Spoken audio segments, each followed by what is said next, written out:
তো hello guys, চলে এসেছি আবার একটা ধামাকেদার ব্লগ নিয়ে।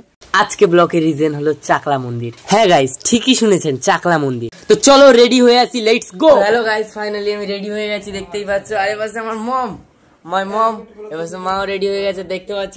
আরে পাশে বাবা একটু হাই বলে দাও। বাবা রেডি। বাবা কিছু একটা বললো, বাট আমার মাথায় কিছুই ঢুকলো না, কারণ বাবা সংস্কৃত ভাষায় কি একটা যেন বললো, কিছু বুঝতে পারছি না, বাট যখন বুঝতে পারবো অবশ্যই পরের ব্লগে জানিয়ে দেবো। ওকে, আরে পাশে আমাদের ক্যামেরাম্যানও রেডি হয়ে গেছে, এই যে দেখতে পাচ্ছ। ও সরি। তো ফাইনালি আমরা গাড়িতে উঠে গেছি বন্ধুরা। আমাদের পুরো টিমটাই আজকে চাকলা মন্দিরে যাবে বন্ধুরা। এখান থেকে একজন উঠবে, তাই দাঁড়িয়ে আছি। তো ফাইনালি আমাদের পিয়ালিদি চলে এসেছে, দেখতে পাচ্ছ, যে আমাদের প্রায় ভিডিওতেই সাথ দিয়েছে বন্ধুরা। বসে পড়ো পিয়ালিদি। তো চলো লেটস গো। তো আমরা এখন চলে এসেছি বন্ধুরা জোজোদের বাড়ির কাছে।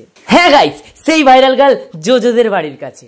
তো ফাইনালি আমাদের দেখতে পাচ্ছ সেই জোজো আসছে, এই যে সেই জোজো চলে এসছে, আমাদের বন্ধুরা জোজো চলে এসছে, দেখতে পাচ্ছ। জোজো মিস জোজো এখন মুখ দেখাচ্ছে না, জোজো এখন লজ্জা পেয়ে গেছে। তার কিছুক্ষণ পরেই চলে এলো মিতালি পিসি, যার ফেসবুক প্রোফাইল পেয়ে যাবে আপনারা মিতালি সরকার নামে। তো এবার আসছে আমাদের সেই খলনায়িকা, যাকে আপনারা প্রায় বলতে গেলেই চলে না, যাকে আপনারা বেশিরভাগ ভিডিওতেই দেখেছেন। তো গেস করো বন্ধুরা আমি কার কথা বলছি। তো বন্ধুরা আমি যার কথা বলছিলাম সেই উপস্থিত হয়ে গেল বলতে না বলতেই। তো হ্যাঁ, আমাদের সেই জনপ্রিয় সুচিত্রা বৌদি। তো ফাইনালি আমরা চাকলা মন্দিরে চলে এসেছি বন্ধুরা। আমাদের BMW পার্কিং করছে, তাই দাঁড়িয়ে আছি। আমাদের মিস জোজো, মিস ফ্লোরিনা, এই যে সব যাচ্ছে আমাদের।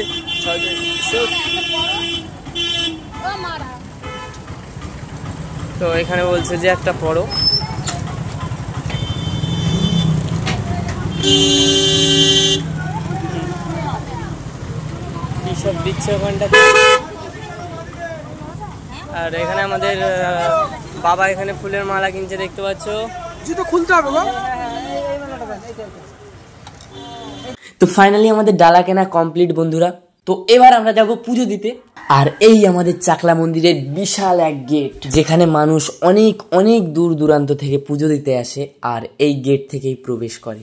ফাইনালি চাকলা মন্দিরের সামনেই দাঁড়িয়ে আছি বন্ধুরা, দেখতে পাচ্ছ ব্রহ্মা বিষ্ণু মহেশ্বর। মন্দিরের নিচে মানুষগুলোকে একদম ছোট ছোট লাগছে দেখতে। আর এপাশে বাবা, ক্যামেরাম্যান সবাই ফটোশুট করছে। তাছাড়াও চাকলা মন্দিরের মাঠ অনেকটাই বড়। এই যে আবার সেই দর্শন। তো আমরা এখন ডাবের জল নিয়ে আসতে যাচ্ছি, যে ডাবের জল দিয়ে আমরা লোকনাথ বাবার মাথায় জল ঢালবো। এখানে একটা ডাবের দাম 70 থেকে 80 টাকা। ডাবের জল এই টাকাটা দেখতে পাচ্ছেন। ডাব নিয়ে যাবেন না, ডাব শুধু না, ডাব শুধু দিয়ে দেন। না, ডাবে দিলে ভালো হবে, দিলে সব থেকে ভালো। ডাব কোন ভালো? হ্যাঁ।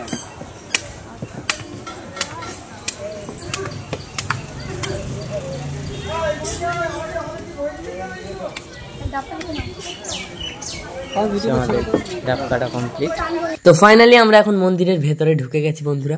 চারিদিকে বিশাল আকৃতি, বিশাল কলাকারী, আর আমাদের সবার লোকনাথ বাবা, জয় বাবা লোকনাথ। তো ফাইনালি আমরা অনেক বড় লাইন শেষ করে লোকনাথ বাবার কাছে এলাম।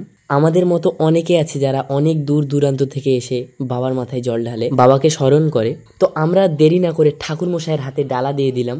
পুজো শেষে ঠাকুর মশাই ডালা প্রসাদ ফেরত দিয়ে দিল। তারপর আমরা গেলাম বাবার মাথায় জল ঢালতে। জল ঢালা শেষে আমরা আহুতি বেদি মন্দিরের সামনে ধূপ মোমবাতি জ্বালিয়ে বাবার মাথায় জল ঢালা সাফল্য করলাম।